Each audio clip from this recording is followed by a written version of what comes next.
Hisia za upili zinapatikana kwenye maongezi kati ya muigizaji mmoja na muigizaji mwingine. Hizi hisia ni kama upendo, hatia, wivu na kadhalika. Mara nyingi hisia za upili hupatikana katika maongezi ya muigizaji mmoja na muigizaji mwingine. Ili uweze kuzijua hizi hisia za upili, tutaenda kuangalia clip ndogo ndogo ambazo tumeziandaa. Tutafafanua kujua kwamba hisia ipi inatakiwa ikae wapi, hisia ipi inatakiwa ingie wapi, ili tuwetee maana moja.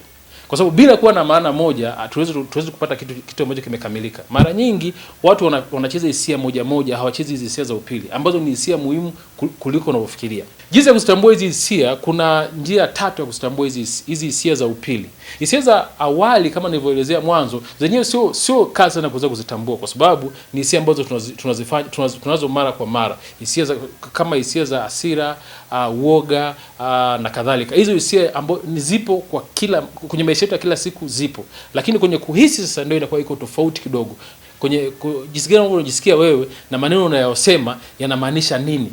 Ndio tunaenda kuangalia kwa undani zaidi kupitia zile hisia za awali. Hii ni kuhisi na hisia ni vitu viwili tofauti. Ndio unajaribu kuvitenganisha hapa ili mtu aweze kujua kwamba kuna upendo peke yake sio hisia bali ni kuhisi.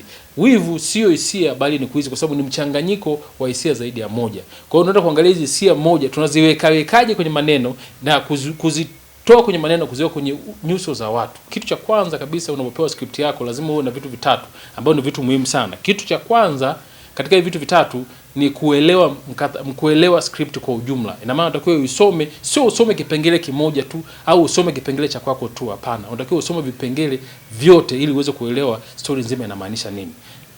Sio usome dialogue peke yako za kwa upande wako, hapana. Unatakiwa usome dialogue zote. Usome za mwenzako, usome za kwako ili uweze kujua kwamba ni unajihisi vipi na yeye anajihisi vipi ili sasa muweze kutengeza kitu ambacho kinaleta maana. Kwa sababu unaweza kunajihisi tofauti na yeye anajihisi tofauti mkatengeza kitu ambacho cha tofauti.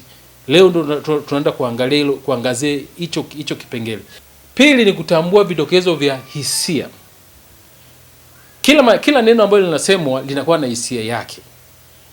Kwa maana kuna sehemu ya kupanda, kuna sehemu ya hasira, kuna sehemu ya furaha. Kila neno ambalo mtu analisema kwenye set linakuwa na hisia ya kwake. Kwa hiyo ni lazima unaposoma script lazima utambue vidokezo vya hisia. Unapotambua vidokezo vya hisia vinakupa njia pana ya kuweza kucheza scene yako vizuri. Lakini usipotambua vidokezo vya hisia, mtu mwingine anasoma dialogue kama za mtu mwingine. Anasoma dialogue kwa sababu zile dialogue sio za kwako. Ni dialogue zimeandikwa na mtu mwingine. Kwa hiyo mtu aliandika sio wewe. Kwa hiyo wewe unatakiwa useme, na unavyosema lazima uipe dialogue maisha. Na kuipa maisha ni kuipa hisia. Kwa hiyo kila maneno yanayosema, kuna maneno yanayosema kwa hasira, kuna maneno yanaweza kusema kwa furaha, kuna maneno yanayosema kwa mshangao, yote ni lazima ujue kwamba hapa ndio kwenye hisia ipi. Kwa hili neno linamaanisha nini kabla hujatamka. Watu wengine wanatamka maneno bila kujua. Kwa hiyo msingi wa hili somo ni kujua kutamka maneno kulingana na hisia husika. Ili uwe na kuhisi inavyotakiwa. Kwa sababu huku kuhisi kuna hisia sio zaidi ya moja. Zipo zaidi ya hisia zaidi ya 3 mpaka 4 mpaka 5. Kwa hiyo sasa jukumu lako sasa kujua kwamba hisia hii inaingia wapi na hisia hii inaingia wapi. Kwenye kutambua vidokezo vya hisia ni lazima uangalie vitu vitatu. Kitu cha kwanza cha kuangalia ni lazima uangalie kwamba maneno yanayosemwa yana maana gani. Maana halisi ya neno linalosemwa. Kitu cha pili ambacho unatakiwa uangalie ni kwamba lazima uangalie sentensi na mikato yake. Kwamba hii sentensi unaweza kuisema kwa ukubwa gani. Unajua mtu mwingine kwa sababu amepewa dialogue anakariri dialogue na anazisema kama zilivyo.